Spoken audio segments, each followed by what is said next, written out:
New York at night blazes with neon and danger, the city's heartbeat thundering beneath a web of shadows. High above the streets, a lone hero swings through the skyline, quick wit ready and fists even quicker. Every rooftop is a runway, every alley a trap, and Spider-Man is already in motion. In a city that never sleeps, trouble always finds a way to climb to the top, and so does he. State prison at night, cold steel and harsher shadows. The doctors finally close in on Dr. Octopus's mechanical menace. Now that we've taken your greatest power from you, you're just plain Doctor. Otto Octavius, prisoner hash 4,756,689. That's what he thinks. They don't suspect I can still control my arms mentally, even at a distance. An hour later, in his cell, Octavius plots with icy patience. He knows the clock is ticking, and he must strike before his advantage slips away forever. Return to your master, return to your master. Across walls and ceilings, the metal limbs obey like living predators, unstoppable and relentless. Then, with a savage grin, the villain seizes his power again. I knew I had the power to do it, and now, to escape before the guards can stop me. The next day at the Daily Bugle, New York buzzes outside as an unexpected visitor strolls in with dangerous confidence. Jameson's temper is about to explode. Hi, JJ. I was just passing by, so I thought I'd drop in and borrow a paper. I love your editorials. They're funnier than the comic strips. Spider-Man, you insolent buffoon. Haven't the police caught up with you yet? Jameson fumes, wishing Peter Parker were there to capture the perfect headline shot. But as Spider-Man slips back into the city, another nightmare has just begun. New York crackles with restless energy as a sudden blur cuts across the skyline. Something huge is flying overhead.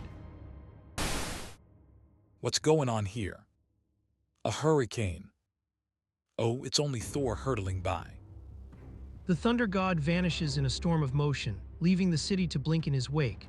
But somewhere else in Manhattan, a far darker meeting is beginning to stir. Let's get started, Octopus. Electro is not used to being kept waiting. Be patient, we can't begin till everyone is here. Here comes Mysterio now. Villains gather in the shadows, plotting together with cold confidence. Meanwhile, the next day in Forest Hills, Peter Parker's spider sense suddenly screams danger. I feel a strong, alarming tingle. Parker, I've been looking for you. You're not going to get away from me this time. Oh no, of all times for Flash to come looking for trouble. Peter turns and realizes this is no random confrontation. It's a reckoning in broad daylight.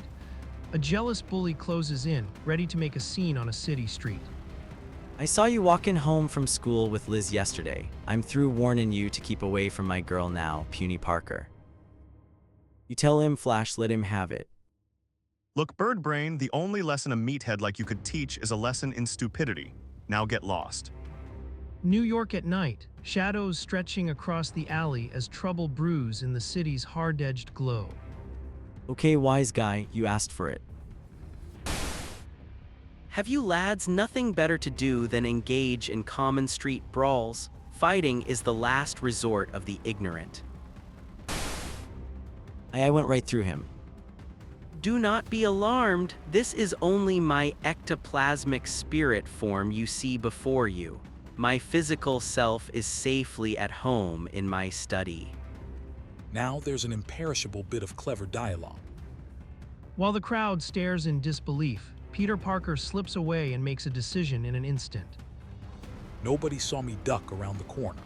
I'd better change to Spider-Man real fast and find out what there is about that fella that made my spider sense tingle so violently. The air is thick with menace, and Spider-Man can feel it, an unseen danger lurking just out of sight. Hold it, mister. I want to talk with her.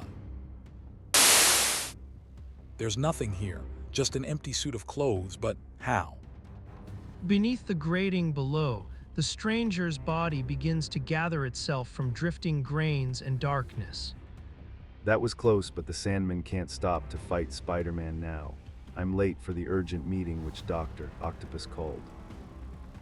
Moments later, deep beneath New York, Spider-Man hunts through a maze of tunnels, his senses twitching in the dark. My spider sense says the one I'm after is somewhere down here, but he's got too much of a head start.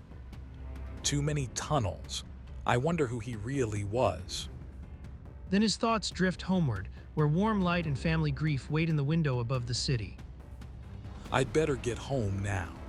It's almost dinner time, and I don't want to worry Aunt May. But one light burns in the attic, and inside, Aunt May stands over Uncle Ben's trunk, lost in old letters and photographs. Gosh, I hate to see her weep like that. She never really got over Uncle Ben's death. From the rooftop, Spider-Man turns away, the city stretching cold and endless around him as guilt tightens like a web around his heart. I can never forget that I'm partly to blame for Uncle Ben's death, and I'm the only one who knows it. He was always so good to me. He wanted me to be someone, and I let him down. And in the memory of that terrible day, one choice still burns like a wound, the choice to stand by when he should have acted. Stop him. If he makes it to the elevator, he'll get away. Why should I butt in? New York at night blazes below as Spider-Man stands alone with his guilt, the city lights reflecting in his haunted eyes. If only I'd known. If I'd only stopped him, Uncle Ben would still be alive. The memory strikes like a knife, the burglar, the mischance, the tragedy he can never undo. And now, even his great power feels like a curse. Why did I let him pass? No matter what I do, I can never forgive myself. Then suddenly, the sure-footed hero falters at the rooftop's edge. A single misstep sends his heart lurching into his throat. Whoa, I tripped. That's impossible. I never trip. Clinging to a flagpole over the sleeping city, he realizes something is terribly wrong. The strength that once made him unstoppable is draining away. No, I can hardly hold on. My strength, my agility. I've lost my spider powers. For one brief moment, relief flickers through the fear. Maybe this means no more secrets, no more danger, no more Spider-Man. But the rooftop is far above the street, and gravity never forgets. I can't hold on forever. How am I supposed to get down from here? New York at night blazes with neon and tension as the Fantastic Four cruise past below. Spider-Man is spotted, exposed in the open air, and suddenly the mask of confidence starts to slip. There's that swell-headed Spider-Man showing off for the public, as usual. This town's crawling with superheroes. Pretty soon you'll need a program to tell one from the other. We'd better not interfere. He's a real lone wolf. Don't worry, Ben. People will always be able to recognize you. But Spider-Man isn't posing now, he's fighting gravity, inching toward a ledge with every muscle shaking. One slip in the night and it's curtains. Well, I've got to try to make it. To the ledge. Mustn't let go. At last, he reaches an open window and slips inside, exhausted. The city he could once cross in minutes now feels impossibly far away. I've got to get home now as fast as I can, but I mustn't be seen. Without his spider powers, even the shadows could betray him. It takes nearly an hour for the former wall crawler to make a journey he once conquered in 3 minutes flat. Why don't you lie down for a while, Peter? I'll bring your dinner up to you. Thanks, Aunt May, I will. After today, I'll never have to keep the truth from her again. For one brief moment, Peter believes the war is over, no more secrets, no more Spider-Man. But the dream of a normal life is fragile, and the question of what comes next hangs over him like a storm cloud. You look pale, dear. Is anything wrong? No, Aunt May, I guess I've just been studying too hard. Meanwhile, at the secret hideout of Dr. Octopus, the city's villains gather in the shadows. New York at night hums far above them, but down here the air crackles with menace. Now that we're all here, we'll get down to business immediately. This meeting will be a turning point in our careers. Skip the dramatic speeches, Octopus. Just state the plan. Whatever the plan is, Sandman is for it. I can't wait to pay Spider-Man back. We all have a score to settle with the elusive Spider-Man. He defeated me twice, but this will be different. The third victory will be mine. We can't beat him with words. Let's band together and attack him now. He's too fast. He'd find some way to escape us. Perhaps you're right, but there must be a way to force him to battle us. Of course there is. That's the purpose of this meeting. Bah, I'm wise to his tricks by now. I can lick him alone next time we meet. Craven does not hunt in a pack. Now be quiet, all of you. I have it all figured out. We'll each draw a number and fight him one at a time, in the order of the drawing. Good action at last. In the shadowed heart of New York, a sinister plan clicks into place. Every card dealt like a trap, every battlefield chosen with cruel precision. On each of your cards, I have written a location. It is where you will battle our common enemy, and each site is suited to your talents. The villain boasts of a perfect scheme. Spider-Man must fight one foe after another, growing weaker with every round. But one voice snaps back, determined to end it now. If I'm the first, there won't be any more battles. Enough talk, let's look at the cards. The next day, an unsuspecting Peter Parker sits at the breakfast table, listlessly toying with his eggs while Aunt May watches with worry. Peter, you've hardly touched your eggs. Something must be troubling you. I'm sorry, Aunt May, I'm just not hungry, that's all. There's nothing for you to worry about, honest. Perhaps you should stay home today, dear. It may be a touch of virus. No, I feel fine, really. I think I just need some exercise. I'll go for a walk. Aunt May senses the lie, her concern deepening as Peter heads out into the city. Meanwhile, at Midtown High, his absence sparks whispers, laughter, and one loud mouth taking credit for it all. If you ask me, it's because I scared the panty waist yesterday. He's probably out transferring to another school by now. Flash Thompson, I don't believe you. You couldn't. New York at night, the city humming below as Peter Parker drifts through a storm of doubt. Even heroes can feel small when the world starts to close in. Sure I could, Dollface. I knew you really didn't want puny Parker bothering you, but you were too soft-hearted to tell him so. Oh, of all the brainless, brash, conceited boys I've ever met. Back at Peter's house, the worry hits like a punch. His aunt realizes something is terribly wrong, and Peter is nowhere to be found. Why no, Mrs. Parker. Peter didn't come to school today. We thought he was home. With you. Oh dear, now I just know something is wrong. He's never played hooky before. It must have something to do with that Betty Brant. But Peter is lost in his own crushing thoughts, trying to force himself back into ordinary life. He tells himself he'll quit the Daily Bugle assignment and maybe even confess the truth to Betty. I've got to get used to a normal, everyday life again. I'll give up my assignment as part-time photographer for Mr. Jameson. Maybe I can even find the courage to tell Betty the truth about myself. Do you see what I see? Wow, I never expected to see them in real life. Hurry, let's get a better look at them. Then the crowd parts and the spectacle explodes into view. Giant Man and the Wasp towering over a gang of cornered criminals. For a moment, Peter's eyes widen, but his heart stays strangely distant. A few days ago, I'd have been right in the center of things. But now, I don't even want to be near any criminals. All right, boys, the party's over.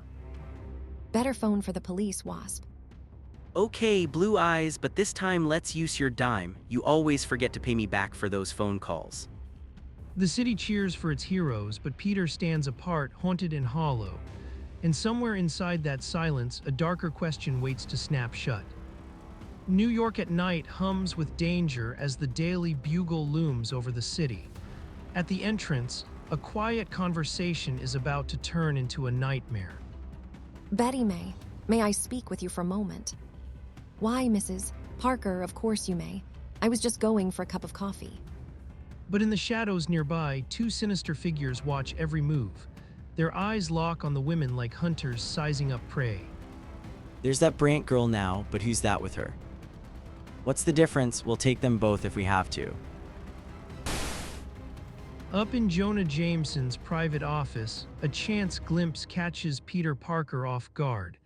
What he sees outside the window chills him to the bone. Say, what's going on there?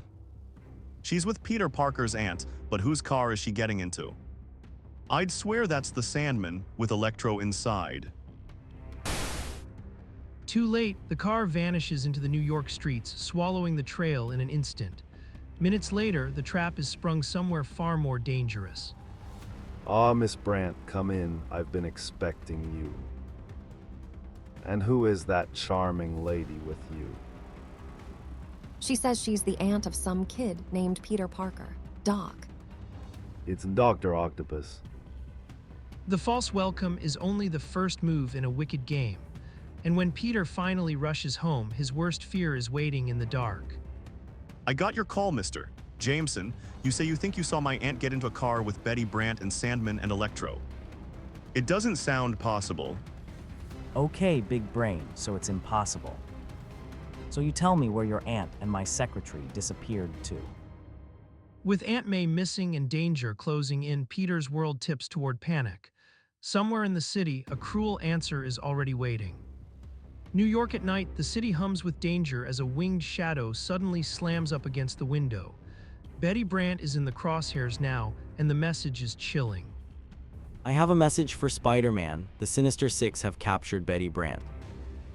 If he wants her, he'll have to come and get her. The Sinister Six, but how the dickens am I supposed to tell Spider-Man? Put a notice in your paper, he's sure to read it, and tell him he must go to the Stark Electric Plant, Building 4.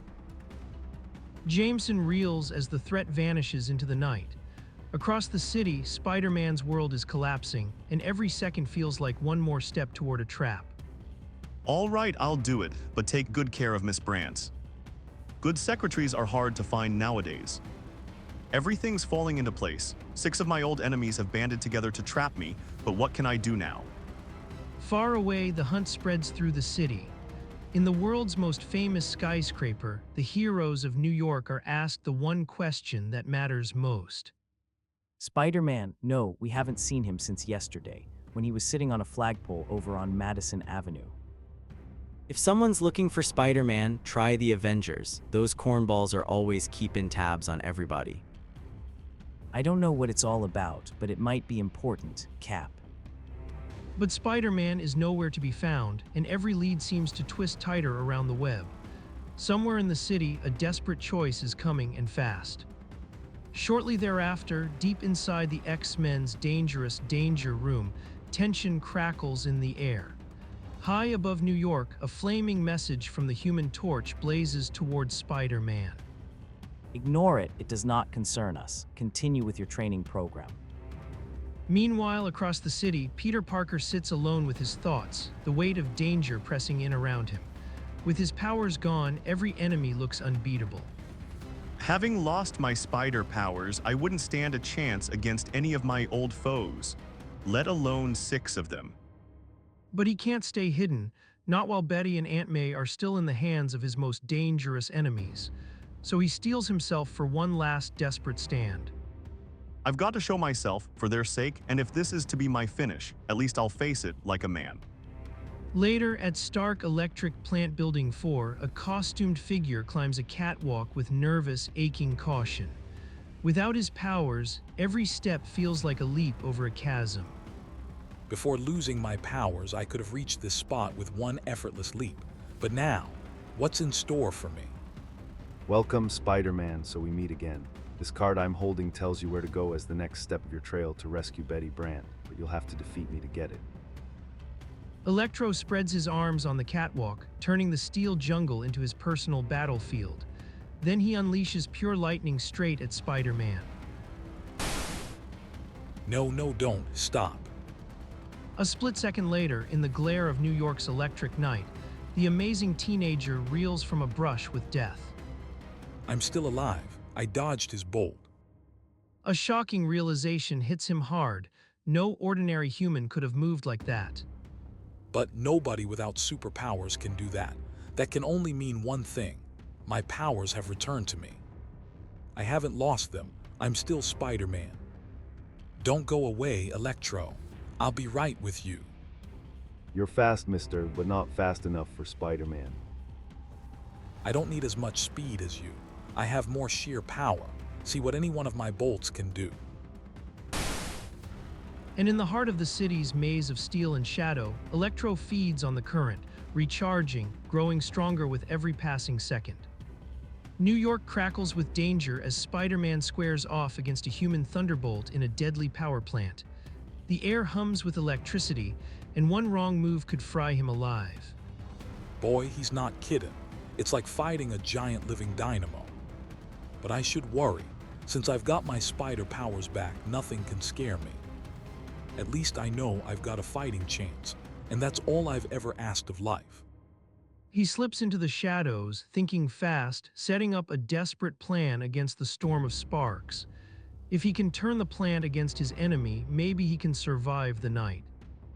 There, that does it. By grounding myself properly, even if he connects with one of his electric bolts, the force should go harmlessly through me. Now, by catching that main power switch with my web, one tug should shut off all the current in this plan, thereby weakening Electro. I see you up there, Spider-Man. Now you've really trapped yourself. That's what they all say, before I lower the boom. But this time it's true. I've been saving my strongest bolt for you, and here it is. Good thing I grounded myself. I'm able to take the full effect. Now let's see who's really in control. New York at night crackles with danger, the city humming under neon glare and looming shadows. Spider-Man has his foe cornered, and the mood is all swagger and threat. And now, you high-voltage heel, I'll give you something to talk about when you wake up back in your cell. You can tell all the other cons how it feels to be on the receiving end of a knockout punch by your friendly neighborhood Spider-Man. The blow lands with brutal force, cutting through the night like a lightning strike. For a split second, the city seems to hold its breath. Sleep tight, pal. The web's got you now. But in the shadows of New York, every victory is only temporary, and Spider-Man's next challenge is already waiting just out of sight. New York at night hums with danger, and Spider-Man is already in the thick of it. Somewhere in the dark, trouble is closing in fast. Pleasant dreams, sweetie. Just wait here for the police like a good kid while I relieve you of this little card. Oh, I'd better get going now. I hear someone coming. But who can it be? That sound like iron clanging along. Iron Man, I should have guessed. You're Mr. Stark's bodyguard, aren't you? That's right, Spider-Man. What was all that ruckus I heard? What's going on here? No time to explain now, pal. But you'll find a reluctant guest waiting for you atop the main dynamo. Take good care of him. Meanwhile, Jonah Jameson grows more worried by the minute, his nerves snapping under the weight of fear. Every second without Spider-Man feels like a disaster waiting to happen. Any trace of Spider-Man yet? If he isn't found, there's no telling what the Sinister Six will do to me. Sorry, Mr. Jameson, we haven't located him yet. You'd better call the police. Tell that nut to hang up. This ain't the Missing Persons Bureau. Then after slamming down the phone, Jameson barks out orders and tries to keep his fear hidden. But even now, Spider-Man is already racing toward the next unknown threat. I'm expecting a visitor later. See that I'm not disturbed, and I better not find out you're goofing off while I'm in there, understand? Yes, sir, Mr. Jameson. Go fry, you old skinflint. And across the bay, Spider-Man heads for his second unseen opponent. The night is wide open, and whatever waits at the World's Fair may be even worse than the last trap. New York at night, the city buzzing below like a live wire as a piercing whistle slices through the air. A savage leopard lunges into view, then another circles behind him. Spider-Man realizes this is no random ambush. That whistle, like a signal, it can only mean one thing: Kraven the Hunter. So, Spider-Man, we meet again.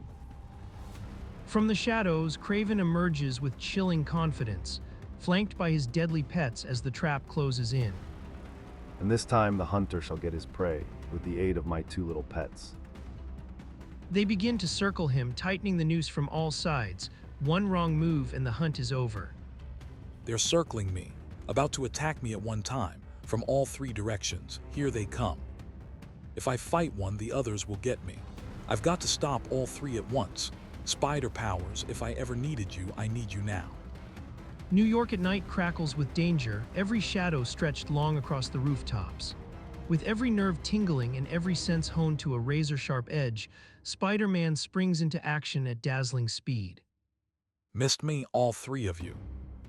He twists through the air, a blur of red and blue against the city lights, already one move ahead of the ambush. The fight surges forward with breathtaking power. That does it, Craven. You had your chance. With Spider-Man, there aren't any second tries. Above the streets, the hunt turns vicious as the web slinger presses his advantage. In the electric heartbeat of Manhattan, the next strike could decide everything. New York at night hums with danger as Spider-Man battles Craven amid the shadows and shattered pride. The fight is wild, fast, and brutal, and Craven's trapped pets only make the air feel tighter. Running off so soon, Craven. Hope I haven't bored you too much.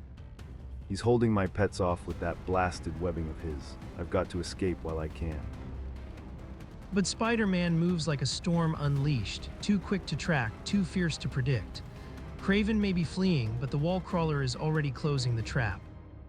Now that the fight has gone out of your two little pussy cats, you still have something of mine. Don't press your luck, Spider-Man, if I ever get my hands on you. I'll worry about that when the time comes, like never. First, I'm taking the card with your next address on it. Hope you're not ticklish, Craven. See you around, Craven. And if you've got a few minutes to kill, why don't you see a good barber? New York blazes beneath the night sky as Spider-Man soars above the rooftops, feeling stronger than ever. For the first time in a long while, the fear is gone. Boy, I feel like $1,000,000. I realize now I never lost my spider powers. I just imagined I did. It was all psychosomatic, a knot of guilt twisted tight around Uncle Ben's death. Then below him, a ring of fire suddenly blooms in the darkness. What's that? A circle of flame below me. Well, it's nothing for Spider-Man to worry about.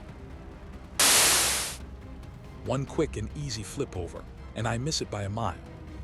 Spider-Man, hold it, you jackrabbit. I want to talk to you. The Human Torch. I should have known. Beat it, loudmouth. I'm busy. No, wait. I've got something to tell yo. Can't you take a hint, you flaming freak? I haven't time to give out autographs today. Now get lost. Cut it out. Boy, sometimes I wish you'd really turn bad, so I could let you have it without pulling any punches. Anyway, this little flame blanket ought to hold you still for a minute. Are you kidding? No human matchstick can put the kibosh on me. Spider-Man twists free with a blur of motion, landing light as a shadow on the city air. But the torch isn't backing off. He came with something important, and he's not leaving empty-handed. Okay, hothead, talk fast. But if it's a trick, I'll rip open this water tank and turn you into a pile of soggy ashes. Relax, pea-brain. I heard you were in trouble. Everyone's looking for you. They say you're up against impossible odds, so I thought you could use some help. New York crackles with danger tonight, and Spider-Man is racing through a web of revenge and bad timing. I'll admit you're not exactly my dream partner on a desert isle, Torch. But since we're in the same line of work, I figured I could lend a hand. Oh, is that it? Sorry I blew up the way I did, Torch. But this fight is personal, so I'll handle it alone. Okay, guy, if that's how you want it, Rots of Ruck. Far away, the mastermind behind this twisted revenge watches Spider-Man's progress with cold interest and growing impatience. HMPH, Spider-Man got past the second obstacle too. We'll have to be even more careful from now on. Across town, the trap keeps smiling politely, serving coffee and pastries like nothing sinister is happening at all. Such a charming gentleman. It's a pleasure to meet someone with such good manners nowadays. But at the third address, Spider-Man gets a shock so sudden it stops him cold. The X-Men are there, and something is very wrong. Hold it, you guys. Wait, it's a mistake. I must have come to the wrong address. Look out. I don't get it. Cyclops is blasting my web without even giving me a chance to explain. And then the second startling shock hits like a thunderclap in the dark. In the shadowy maze, nothing is what it seemed. Holy smoke, they're not the real X-Men at all. They're just a bunch of highly developed robots. But whoever built them made them nearly as dangerous as the originals. Cycles of danger slam through the room as Spider-Man keeps moving, all reflexes and razor wit. Imitation or not, Cyclops' power beam is still lethal enough to keep me hopping. That does it. He can't do any more damage with his eyes if my webbing holds him off balance that way. Then Spider-Sense explodes in his mind, warning him that one of the metal walls isn't metal at all. Behind the camouflage, a hidden enemy waits.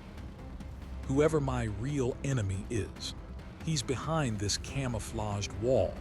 I'd better attack him before he can try something else. Mysterio, of course. Only you have the technical know-how to design such deadly, deceptive mechanical devices. They would have stopped anyone else. Your luck is unbelievable. New York at night crackles with danger as Spider-Man squares off against trouble in a cramped, shadowy street corner. Luck you call it, mister. You don't know the half of it.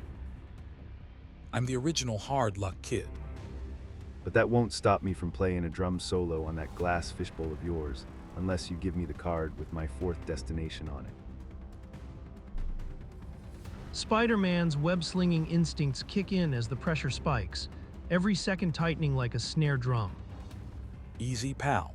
Let's not make this a real percussion section. New York at night, inside a deadly trap of smoke, fire, and illusion, Spider-Man reaches for the key to Mysterio's next move. There, I seized his card, and now. That's what I get for being overconfident. Surely you didn't think Mysterio could be defeated so easily. A choking smoke screen floods the room, one of Mysterio's deadliest tricks, a chemical mist meant to blind and mislead. Nice try, Mysterio. But did you forget that my spider sense can find any enemy within reach, even if I can't see him?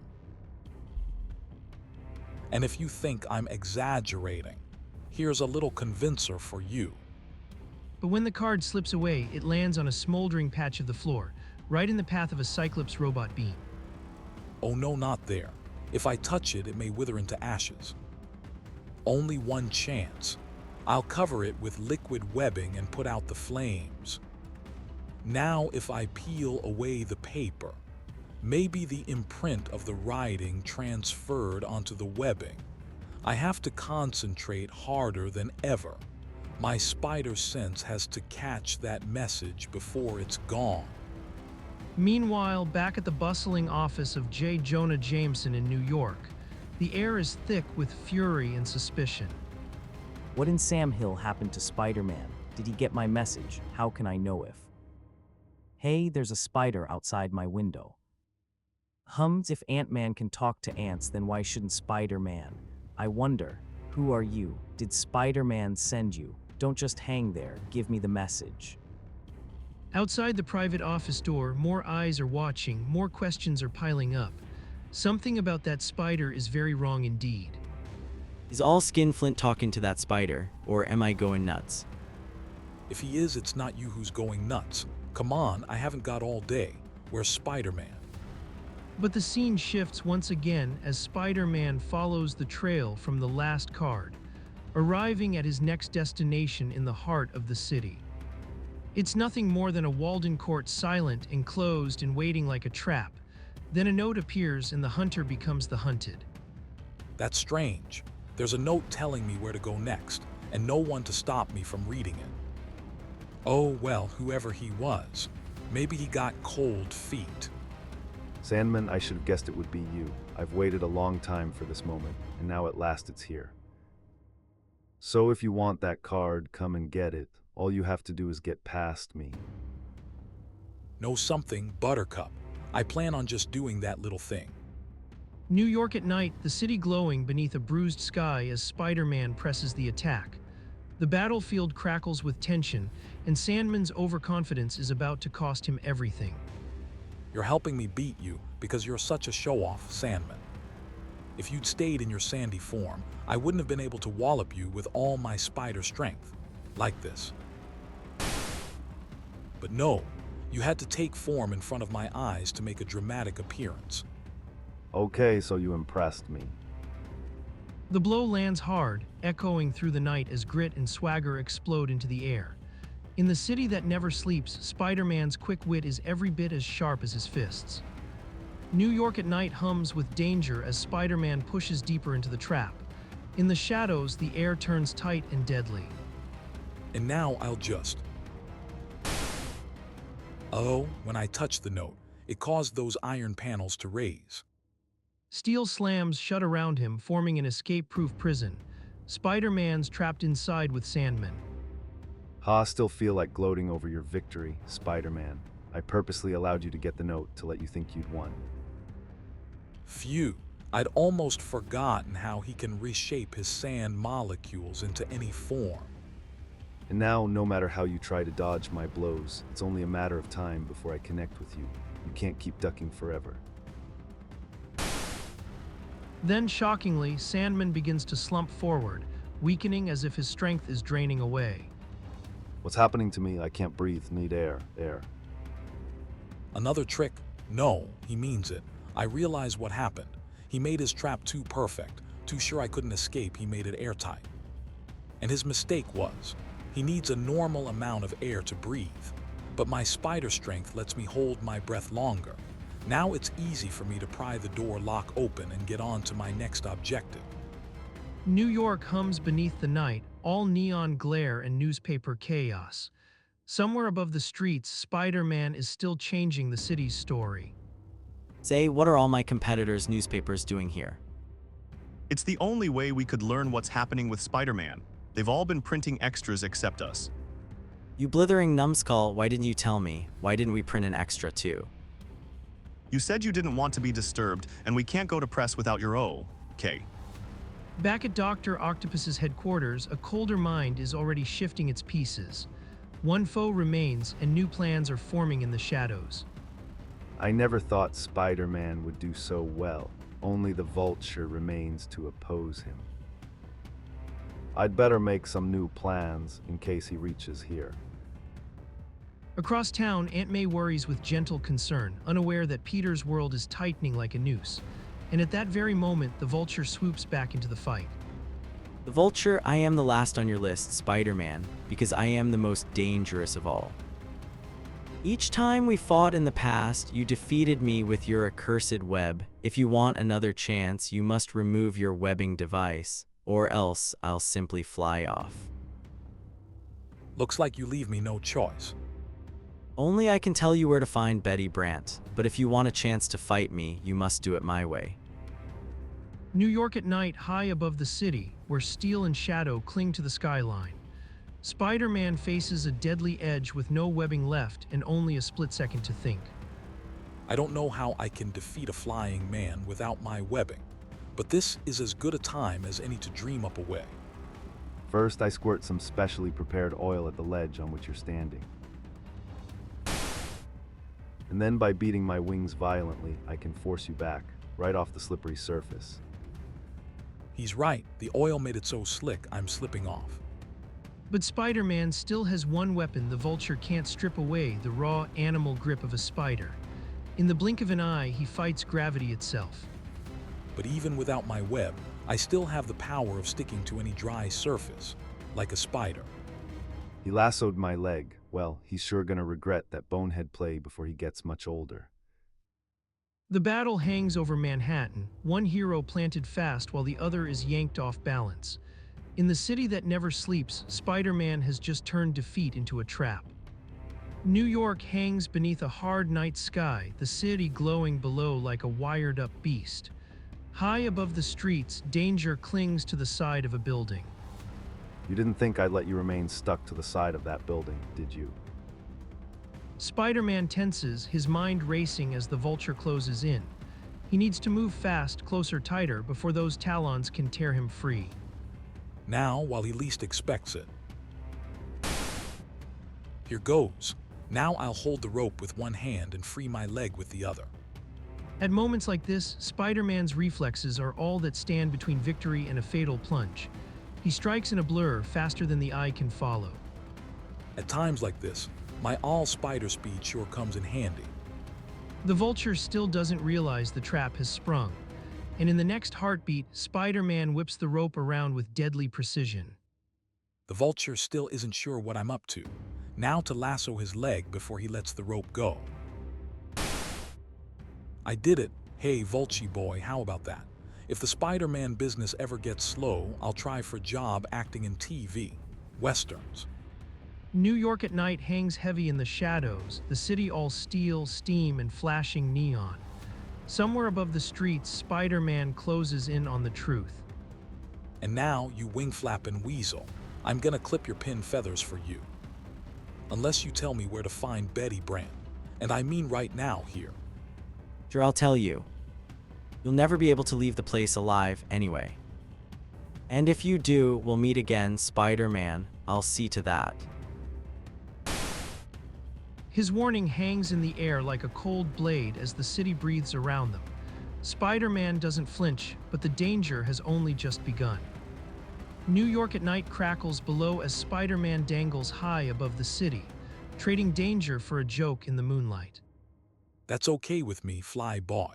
Friendly neighborhood Spider-Man is always available for weddings, bar mitzvahs, and all sorts of fun things. Now fly me back to where I left my webbing. 60 seconds later, the mood turns sharp as the web-slinger teases his captured foe from above the street. Below, the city keeps moving, unaware of the storm gathering in the shadows. Now you just stay there, all nice and snug, while Spidey goes bye-bye. If you get lonely, just wave to the nice people below. Across town, the tension spreads like wildfire. Even the Daily Bugle feels the sting. Jonah Jameson faces a dead newsroom, a silent disaster, and a day gone rotten with Spider-Man headlines.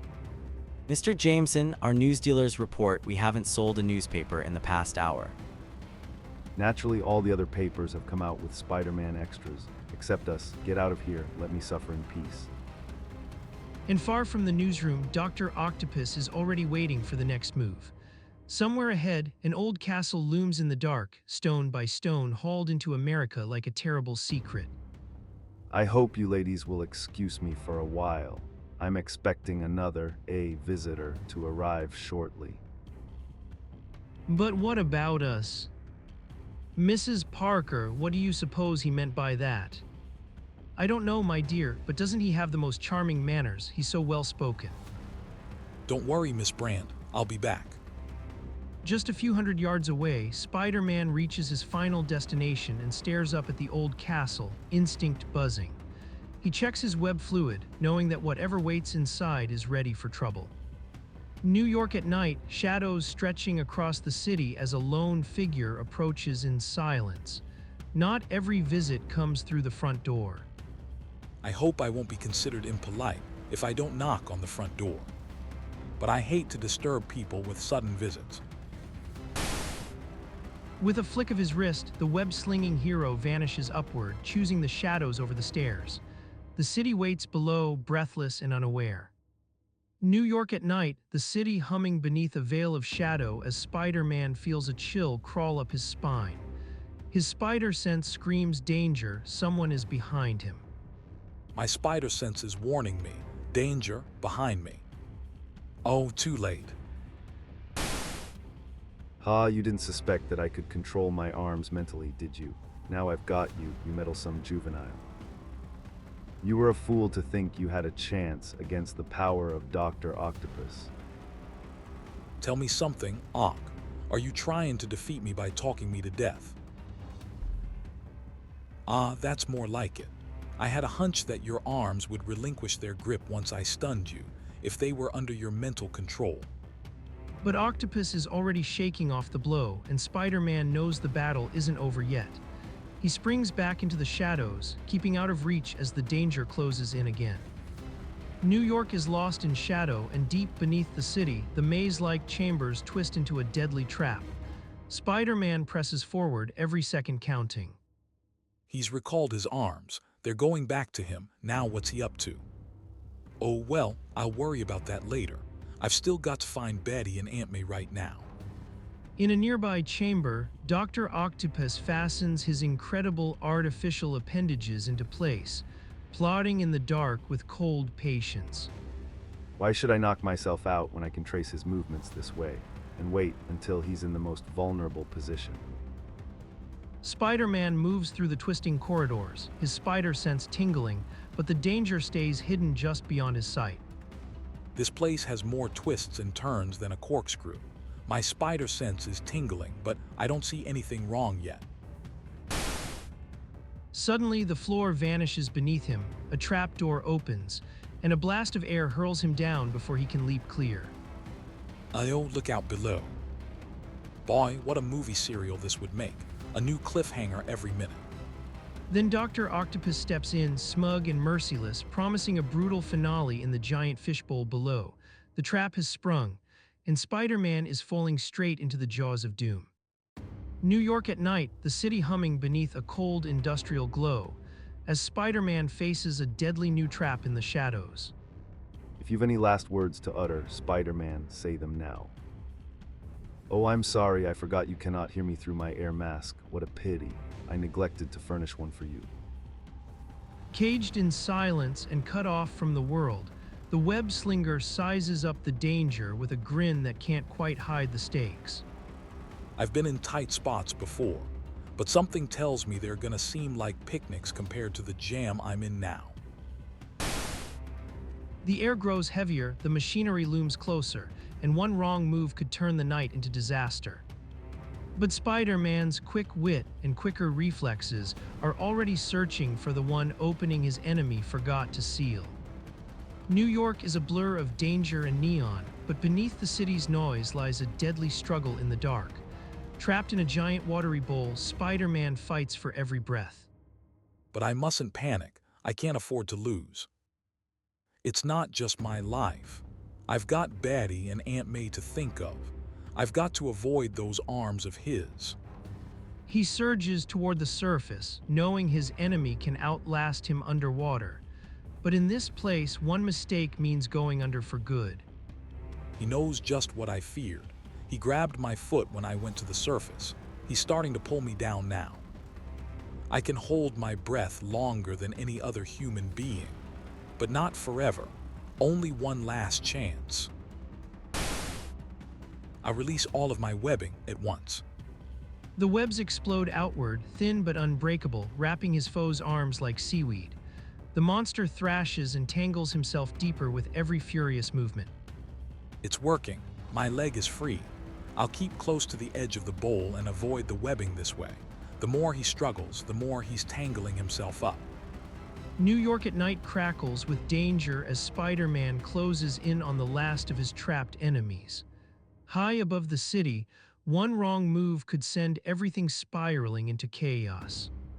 Finally, stop struggling, you nincompoop. I'll untangle you enough so the police will recognize you when they get here.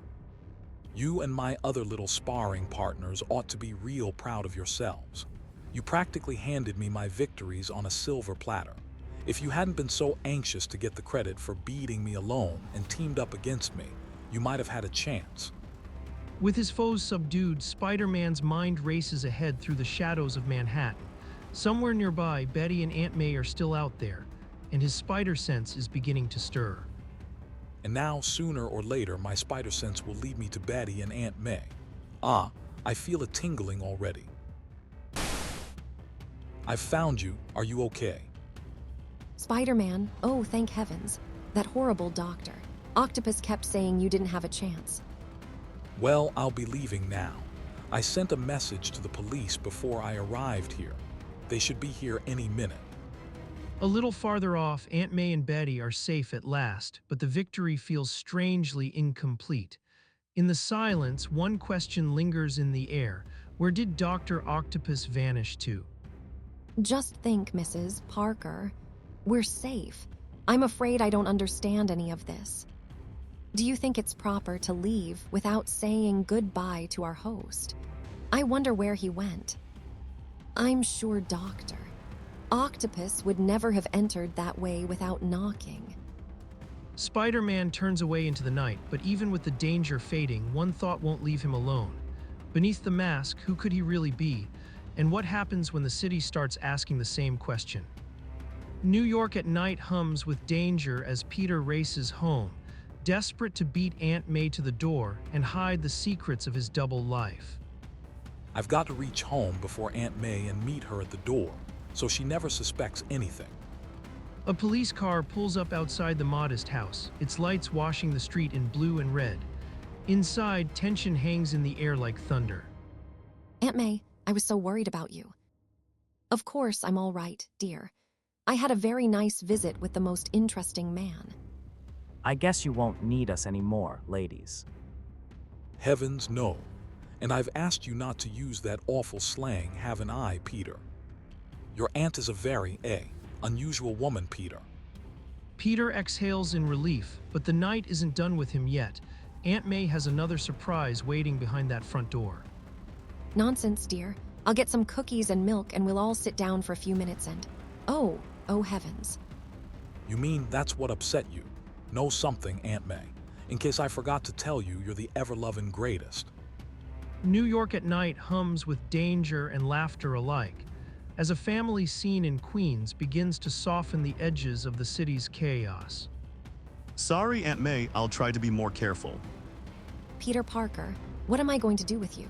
There you go using that awful slang again. But I shouldn't pick on you, dear. I'm so glad to see you looking cheerful again.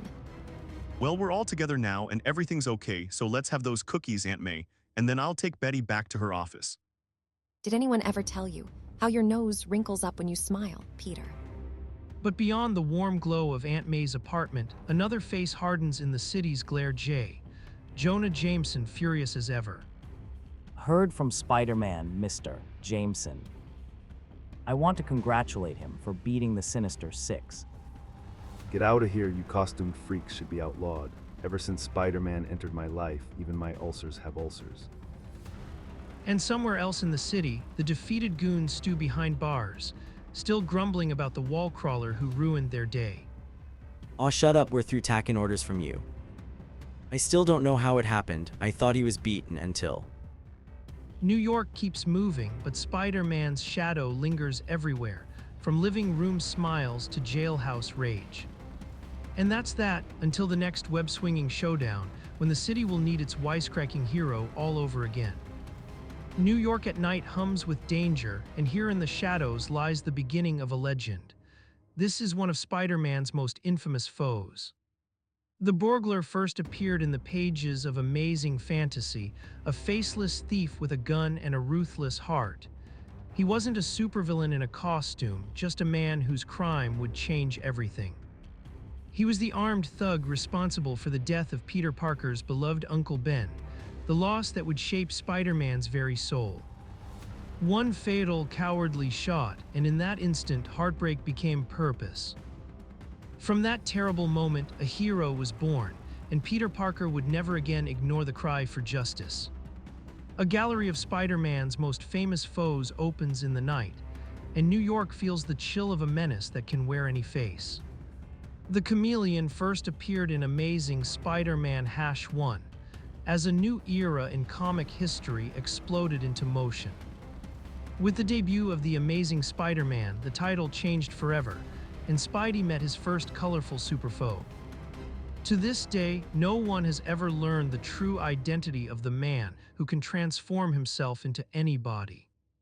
His mastery of disguise is so complete, he nearly convinced the police that he was Spider-Man himself. In their first unforgettable encounter, the web-slinger faced a threat not of strength, but of deception, and in New York, that can be deadlier than any punch. A gallery of Spider-Man's most famous foes opens on the page, and one name still chills New York, the Vulture. From the pages of Amazing Spider-Man, this is the battle fans never forgot.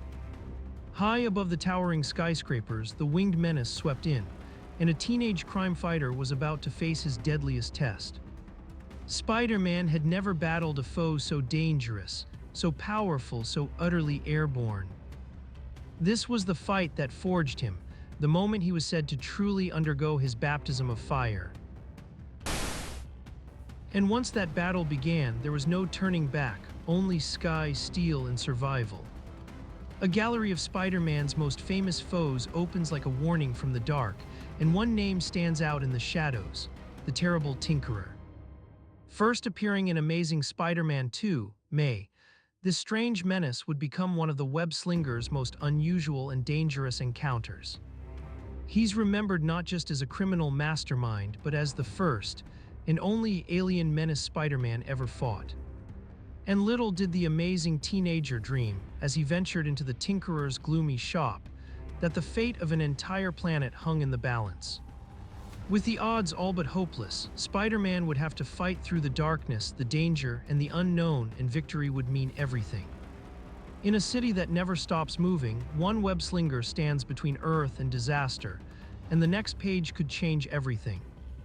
New York at night, shadows lengthening over the city as we turn to a gallery of Spider-Man's most infamous enemies. Tonight's spotlight falls on a genius twisted by disaster, Dr. Octopus. First seen in Amazing Spider-Man #3, this is Otto Octavius, once one of the nation's leading atomic scientists. Behind a protective lead wall, he pushed the limits of science with his ingenious artificial arms.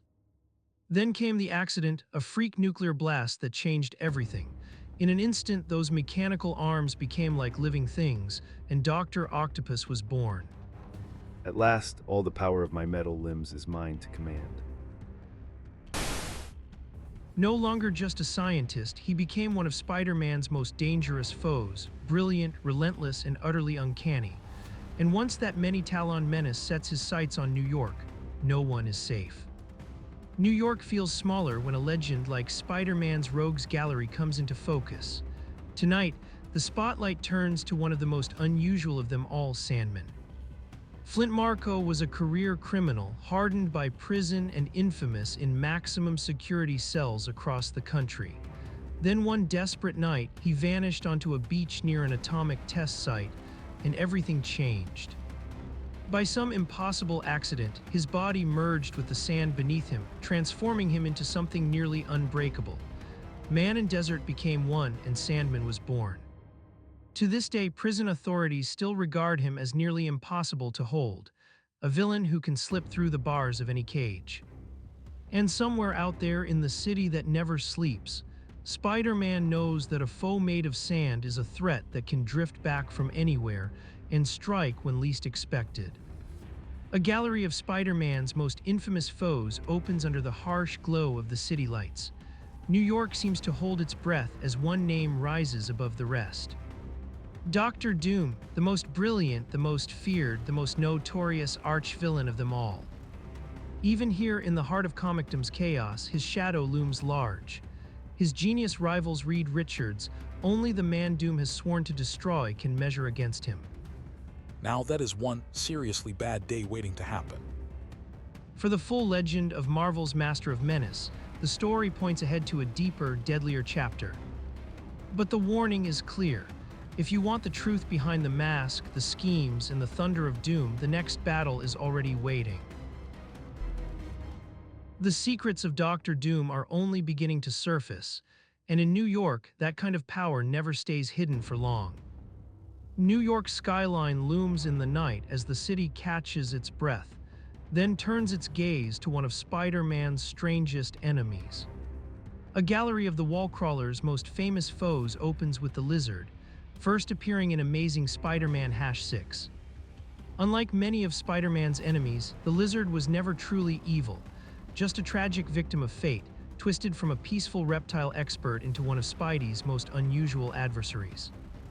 But today, he's normal again, thanks to the amazing Spider-Man, who reached through the chaos and brought a man back from the monster. In the shadows of the city, even a monster can be saved, and in New York, that kind of miracle doesn't come without a fight. New York at night hums below the skyline, and tonight the spotlight falls on one of Spider-Man's strangest foes. The Living Brain, first appearing in issue number 8, an electronic menace built to mimic the human form. Could a mere machine defeat the amazing Spider-Man, almost because this engine of steel had strength that seemed limitless? Apparently indestructible, it thought faster than any human mind and moved with a cold, calculating precision. To bring it down, Spider-Man would need every ounce of power, agility, and cunning he possessed. Against this strange electronic menace, the web-slinger was forced into the fight of his life. And in a city that never sleeps, the battle to stop the machine was only just beginning. New York at night hums with danger, and on this page the spotlight turns to one of Spider-Man's deadliest enemies. The city crackles with the memory of a man who became electricity itself. Electro first appeared in Amazing Spider-Man #9, born from raw power and bad luck. All the unleashed forces of lightning now answer to him. Once an ordinary electric lineman named Max Dillon, he was working high above the streets when fate struck with a bolt from the heavens. In an instant, the man became a living conduit of destruction. A chance lightning strike transformed him into one of the most powerful criminals ever to menace the city, and with every surge, he found more clever and sinister ways to weaponize his awesome power. Now Electro stands as one of the most unusual villains around, a villain who doesn't just battle Spider-Man, he overwhelms the very air around him. In a city of shadows and steel, one spark can become a catastrophe. New York at night, shadows stretching across the city as we open a rogues gallery of Spider-Man's most infamous foes. First up, the Enforcers and the criminal mastermind who put them together, the Big Man. He had no superpowers of his own, but he had a talent for organizing trouble, much to his later regret. And from top to bottom, the team stands revealed. The Ox, an ex-circus strongman with the mind of a child. Montana, the Western rope wizard whose lasso can do everything but talk. And Fancy Dan, small in stature, but deadly fast with judo and karate blows. Put them together and you get a crew of crooks no crime fighter would ever dare turn his back on. Because in Spider-Man City, the next trap is always waiting in the dark. New York at night, the city glows beneath a veil of shadow, and tonight, we open a chilling gallery of Spider-Man's most famous foes. First to emerge, Mysterio, a figure of smoke, spectacle, and sinister trickery, who first appeared in Amazing Spider-Man 13. At first, his powers seemed truly supernatural, an impossible menace twisting the air with fear and illusion. But Spider-Man would eventually discover the truth. Mysterio was only a movie special effects designer, a man who turned dazzling talent into a life of crime. And yet that ordinary origin only made him more dangerous, because the effects were real enough to terrify, and the illusions were clever enough to kill. With invention, deception, and nightmare theatrics, Mysterio became a foe unlike any Spider-Man had faced before. In a city that never stops moving, one master of illusion proved that the deadliest monsters aren't always supernatural. Sometimes, they're just brilliantly human. New York at night, the city glows beneath a veil of shadow as we enter a gallery of Spider-Man's most infamous enemies. First to haunt the record, the Green Goblin, a twisted menace who burst onto the scene in the pages of The Amazing Spider-Man. Unlike the others, his true identity remains hidden, a ghost in Goblin Green stalking the city from the darkness. Armed with a bizarre flying broomstick and a deadly arsenal of weapons, he's not just another thug in the night, he's a nightmare with a laugh. And somewhere ahead in the neon haze, Spider-Man's next battle is already waiting, dangerous, unpredictable, and far from over. New York at night, but the page turns to a far deadlier jungle of legend. A gallery of Spider-Man's most infamous foes begins with Kraven the Hunter. First appearing in Amazing Spider-Man #15, Kraven is every bit as dangerous as he looks. He has hunted and defeated every wild beast known to man, alone and unarmed. His speed rivals a cheetah's, his savagery and strength are in a class all their own. This is no ordinary man, this is Kraven the Hunter. And his one burning desire is as simple as it is lethal: to lure Spider-Man into the jungle and claim a final victory over his youthful foe. Somewhere out there, the trap is being set, and in the shadows, Spider-Man may already be the prey.